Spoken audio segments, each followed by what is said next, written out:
ફરી ચાલો આજે આપણે બનાવીએ રવૈયાનું શાક. તો ચાલો બનાવીએ. બનાવવા માટે મેં 4-5 રવૈયા લીધા છે. આટલા ઝીણા સમારી દીધા છે.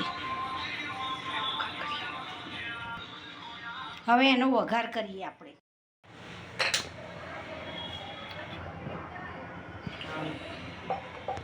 બે ચમચી તેલ નાખીશું આપણે.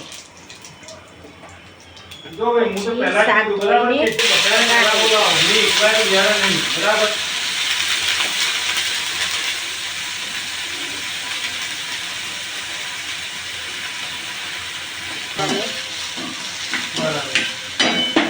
ચમચી મરચું નાખીશું.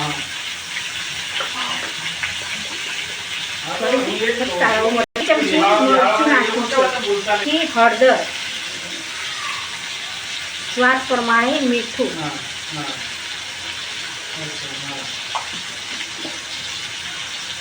હવે એને હલાવી દઈશું.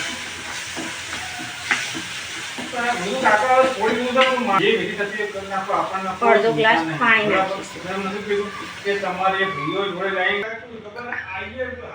હવે આપણે ઢાંકી દઈશું. 10 મિનિટ થવા દઈશું શાકને.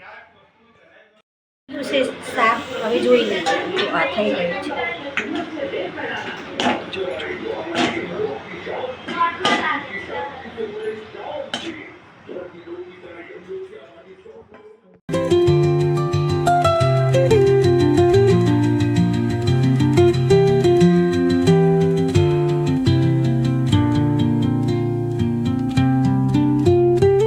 અમારો વિડીયો ગમ્યો હોય તો અમારી ચેનલને લાઈક કરજો, શેર કરજો, સબસ્ક્રાઈબ કરજો.